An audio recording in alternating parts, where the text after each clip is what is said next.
guys, welcome to my YouTube channel, or welcome back if you've been here before. My name is Liz and this is Let's Get Lizical, where we do everything card making. Today we are going to do another episode of Fruit Dragons, and we're going to do watermelon because the weather is crappy and because we need a little bit of summer in our lives at the moment. I actually don't like summer that much, it's too hot here in Canada, but I would prefer it over this rainy day today. It's cold and it's windy in this area. So anyway, we're going to use my tried and true little dragon here from MFT's Magical Dragons. I have this mod fruit bowl from Altenew, and it's just going to use the sentiment "You're one in a melon." And we'll see how it goes. This one, I don't have very much luck with these fonts for some reason. The ink tends to bleed out and it just like looks fuzzy. I think maybe because of the text and because it's so like close together. We'll see. But yeah, so I'm gonna use this little guy here. I might even use a circle die just to ground him. And we will color that. I also just grabbed some panels and I was thinking we could do like a little watermelon moment here by just using cardstock, and then we'll just put like a little strip up top here. But today's video is basically me just wanting to, you know, show some tips and tricks on stuff. So I think we'll get started with the background as usual, and then we'll hop into coloring and assembly. So I will move over to my voiceover for that and be right back with you. Hey guys, voiceover Liz here. So what I'm going to do is I'm going to cut these strips of paper down a little bit. I wanted this brighter green to be a lot thinner than it was. Probably should have just like cut it a little bit thinner, but we'll leave it as is. And then I'm going to add the red panel just below that and then trim everything after. And then for the top, originally I was going to use the darker shade of green and then like color in some like strips of darker green on them, but I decided to use up some of this washi tape that I have and add a little bit of glitter to it by using the glittery green washi tape.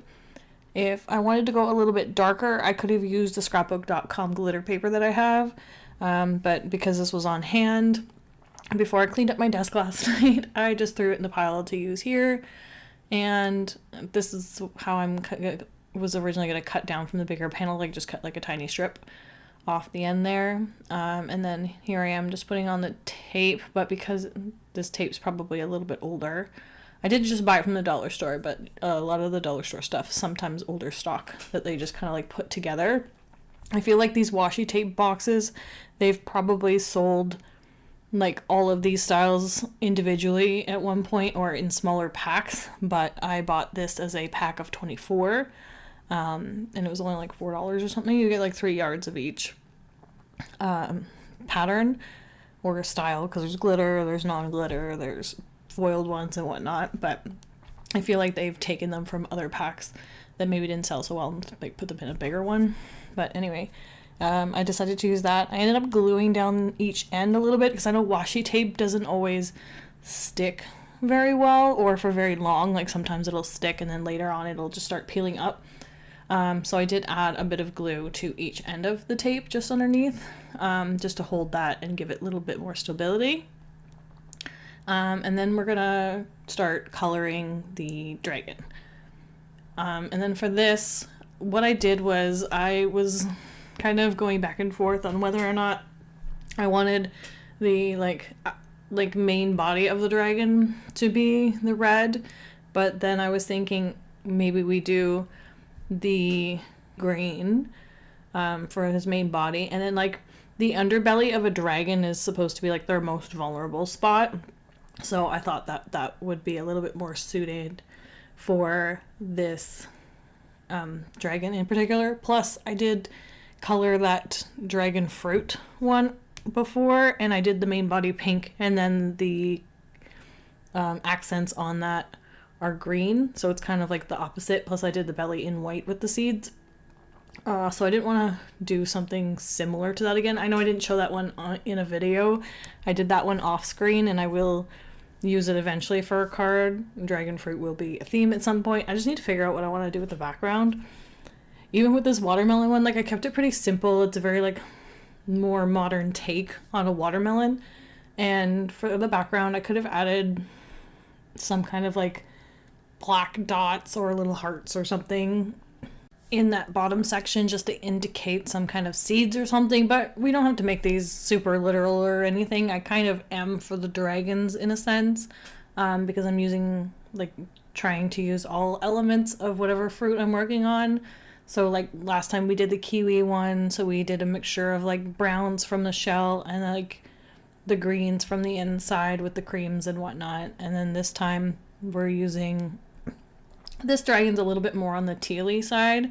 So I probably could have used a different green, but again, at the same time, I don't want it to be the same colors as the dragon fruit one because I don't want the cards to look similar because I did use the same dragon. And I'm sorry / not sorry for using this dragon all the time. If you don't have the set, it's unfortunate because they're no longer available, but it is like my #1 top dragon image of all time. It will always be my favorite image, and if you've not seen any of my other videos, it is explained in the very first video that I did how much this particular dragon like got me into card making in general, which kind of like obviously led me to this point today. And I will continue to use this stamp set until the day it's done, and who knows when that's going to be. I hope never, and I hope I can use it for an extremely long time. I do take good care of my products and it shouldn't go bad or anything, but just this dragon will be my most used stamp of all time, probably closely followed by the, I think it's called Berry Special stamp set. The Bear in the Box is my like second favorite because that one, like, these images are good for any type of card and they're just like very versatile. Like again, this one I've used for a bunch of different fruits, and the bears I've used for baby cards, Christmas cards, congratulation cards, and a whole bunch of other things.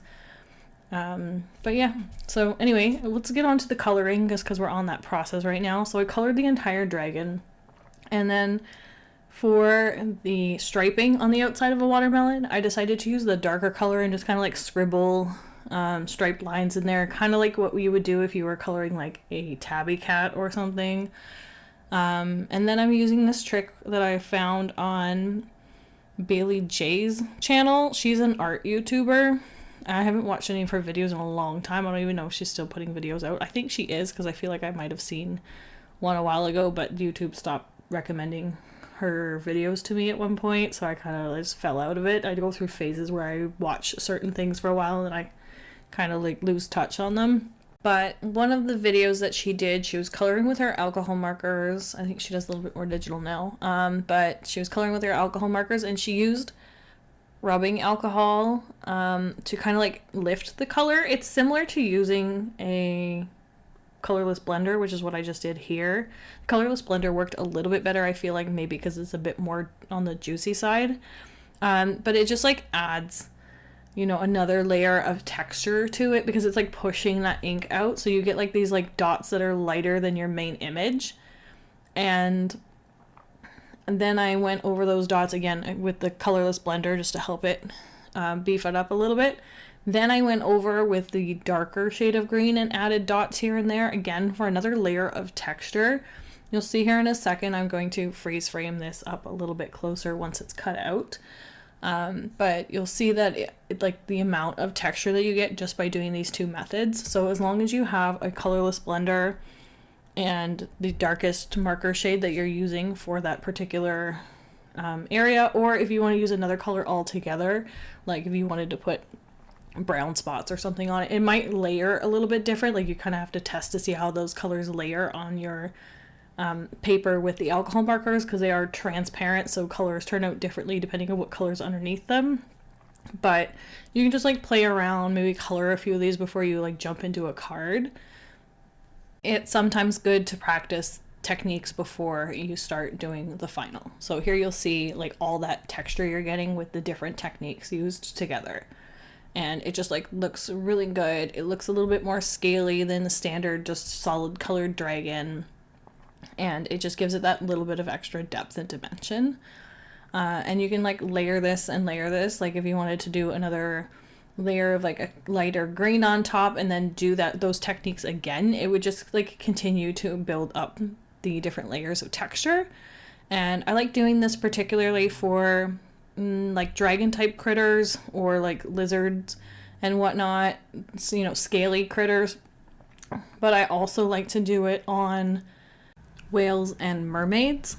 I might use it on a few fish as well, just kind of indicate some kind of scales, but you could also like just draw on a few scales here and there. So maybe soon I will also show you how, you know, other ways on how you can add texture to your images just to make them look a little bit not more realistic, but like give it a little bit more of a realistic quality to it by adding detail, if that makes sense. But anyway, so for this card, this is all going to get scrapped because I did not like the way that this turned out at the end.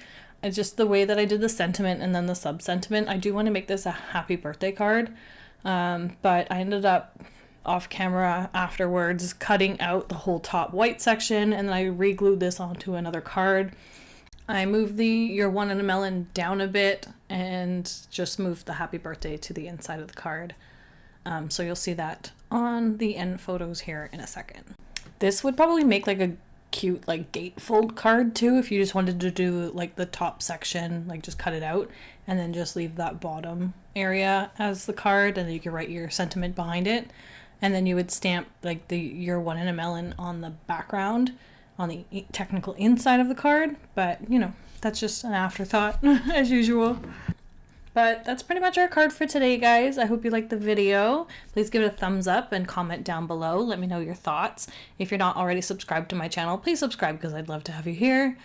I hope you guys have a great weekend, and until next time, thanks guys. Bye.